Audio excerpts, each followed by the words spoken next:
আজ আমরা যাচ্ছি বড় সর্দার বাড়িতে। এই বাড়িটি সোনারগাঁয়ের লোক ও কারুশিল্প জাদুঘরের সীমানায় অবস্থিত। ঢাকা থেকে প্রায় 40 মিনিটের মধ্যেই কিন্তু আমরা পৌঁছে গেছি লোক ও কারুশিল্প ফাউন্ডেশনের সামনে। এখান থেকে কিন্তু আমি গেটটি দেখতে পাচ্ছি। তো ঢুকে দেখি যে ভেতরের বর্তমানে কি অবস্থা রয়েছে। দীর্ঘ 5 বছর ধরে কালের সাক্ষী এই বড় সর্দার বাড়িটি আদি রূপে ফিরিয়ে আনার কাজ শেষ হয়েছে। আজ দেখব সেই বাড়িটি ঘুরে।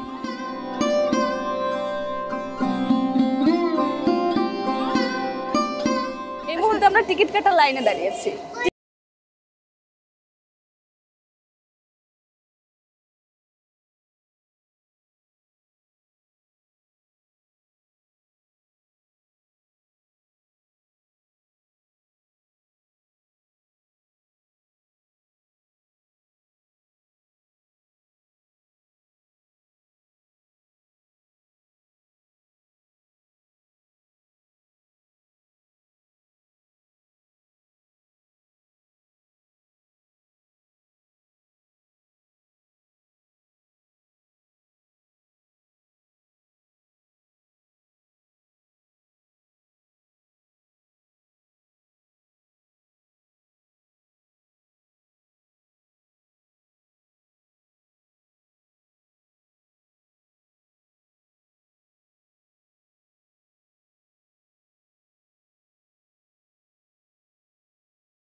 চমৎকার। এবং আপনি যখন প্রতিটি কোনায় কোনায় দিক তাকাবেন তখন কিন্তু ইতিহাস ঐতিহ্যের যে একটি মেলবন্ধন সেটি কিন্তু আপনার চোখে পড়বে। এবং প্রতিটি কোনায় কোনায় কিন্তু একটা ঐতিহ্যের যে একটি ঘ্রাণ, ঐতিহ্যের যে একটি ইতিহাস সমৃদ্ধ যে একটি দালানের মাঝখানে আমরা দাঁড়িয়ে আছি সেটি কিন্তু বোঝা যাচ্ছে। এখানে কিন্তু আমরা একটি পালং দেখতে পাচ্ছি এবং বোঝাই যাচ্ছে যে এটিও অনেক বছরের শতবর্ষী পুরনো একটি পালং। এবং এই পালংটি রাখা হয়েছে বাড়ির একদম মধ্যেখানে। এর পাশাপাশি ওপরের তলারও কিন্তু আমরা বেলকনি দেখতে পাচ্ছি। বারান্দায় দাঁড়িয়ে যে একটা সুন্দর স্নিগ্ধ বিকেল কাটানো যায় এখানে দাঁড়িয়ে সেটি কিন্তু বোঝা যায়। বাড়িটি কিন্তু এর আগে কিছুটা পরিত্যক্ত অবস্থায় থাকলেও এখন অনেকটা পুনর্নির্মাণ করা হয়েছে। বলা যায় বাড়িটিকে আবার নতুনভাবে সাজিয়ে তোলা হয়েছে। সোনারগাঁয়ের এই বড় সর্দার বাড়িটির ইটের ফাঁকে ফাঁকে রয়েছে ইতিহাস ও রোমাঞ্চে ভরপুর। দরবার কক্ষ, ঠাকুরঘর, গোসলখানা, কূপ, নাচঘর আর গুপ্ত পথ নিয়ে বড় সর্দার বাড়িটি নির্মাণ করা হয়েছিল। বাড়ির ভেতর ঢুকেই হাঁটতে হাঁটতে আমি এখন যেই জায়গাটিতে এসে দাঁড়িয়েছি সেখানে আমি পেয়ে গেছি কিন্তু এই বাড়িটির নকশা। আপনারা দেখলে বুঝতে পারবেন যে বাড়িটির কিন্তু সম্পূর্ণ ধারণাটাই এই নকশার মাধ্যমে তুলে ধরা হয়েছে। আপনি ঠিক কোন জায়গাটিতে আছেন, কোন জায়গাটি আপনি দেখতে চান, কোথায় কি রয়েছে, বাড়িটির সম্পূর্ণ নকশা কিন্তু এখানে দেওয়া আছে। আর একটু খেয়াল করে দেখবেন এখানে যেই শেডটি রয়েছে সেই শেডটির নিচে আমরা অবস্থান করছি, অর্থাৎ নকশা অনুযায়ী কিন্তু আমরা বাড়িটির এই জায়গাটিতে এখন অবস্থান করছি।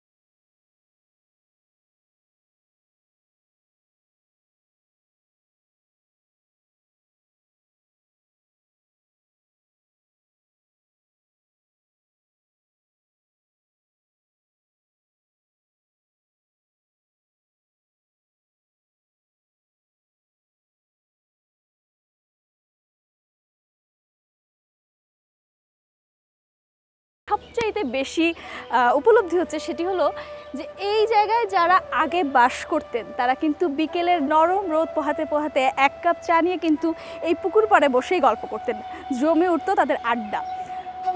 এখানে এসে কিন্তু আমার সেই আড্ডাটির কথা খুবই মনে পড়ছে।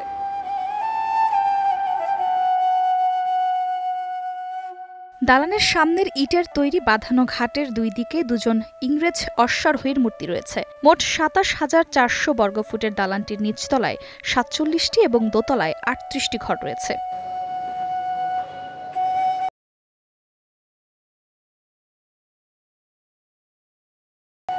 এই বাড়িটির ছোট ছোট কক্ষে কিন্তু এভাবেই নানা নিদর্শন সাজিয়ে রাখা হয়েছে। ইতিহাস ও ঐতিহ্যের নানা নিদর্শন কিন্তু এখানে এসে দেখতে পারবেন আপনিও।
তো এই সর্দার বাড়ির যে ইমারত রয়েছে সেটির আরেকটি প্রান্তে চলে এসেছি এবং এই প্রান্তে এসেও কিন্তু আমি দেখছি যে পুরো বাড়িতে কি সুন্দর খোদাই করা দৃষ্টিনন্দন সব কারুকার্য দিয়ে ভর্তি। এখানে এলে কিন্তু একটি বারের জন্য হলেও আপনি ভাবতে বাধ্য হবেন যে ইতিহাস আমাদেরকে কতটা দুহাত ভরে মেলে দিয়ে গেছে। এই যে ইতিহাস সমৃদ্ধ এই বাড়িটিতে দাঁড়িয়ে আপনি ফিরে যেতে পারবেন আরও কয়েকশো বছরের পুরনো স্মৃতিতে বা পুরনো কোনো ইতিহাসে। প্রচলিত আছে যে সোনারগাঁয়ের এই দ্বিতল বড় সর্দার বাড়িটি ঈশা তৈরি করেছিলেন, কিন্তু আসলে তা নয়। ঈশার সময় এই জায়গায় একটি ইমারত ছিল ঠিকই, কিন্তু এখন যেই বাড়িটি দাঁড়িয়ে আছে সেটা কোনো এক বাঙালি ধনী বণিক ১৯এসে যখন আমরা ঢুকেই হাতের ডানে গিয়েছিলাম তখন কিন্তু আমরা দেখেছিলাম যে কাঠের ওপর খোদাই করা নকশার নানা রকম নকশা খচিত জিনিস, এবং বাঁ পাশে এসে কিন্তু আমরা দেখতে পাচ্ছি যে চাকায় যে মাটির দিয়ে বিভিন্ন ধরনের তৈজসপত্র বানানো হয় সেই জিনিসগুলো কিন্তু এখানে রাখা আছে। সুতরাং আপনি এখানে ঘুরতে এলে কিন্তু দেখতে পাবেন হারাতে বসা যে আমাদের একটি সংস্কৃতি রয়েছে, যে মাটি দিয়ে হাতে যে বানানো হয় চাকার মধ্যে ঘুরিয়ে যে মাটির বিভিন্ন তৈজসপত্র, পুতুল, খেলনা, সেই জিনিসগুলো কিন্তু আপনি এই বাঁ পাশে এসে খুঁজে পেয়ে যাবেন।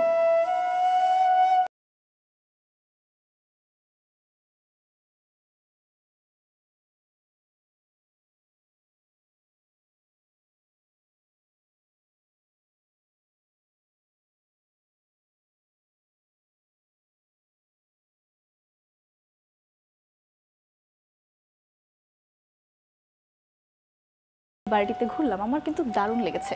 তো আপনাদের যদি মনে হয় যে আপনাদের হাতে খুবই কম সময় আছে বা একটি দিন আপনারা কোনো দর্শনীয় বা ইতিহাস সমৃদ্ধ কোনো জায়গায় ঘুরতে যেতে চান, তাহলে কিন্তু এই যে সর্দার বাড়িটি রয়েছে সোনারগাঁয়ে সেটি কিন্তু হতে পারে আপনাদের জন্য একটি আদর্শ জায়গা, এবং আপনারা ঘুরে দেখতে পারেন ইতিহাস সমৃদ্ধ এই স্থানটি।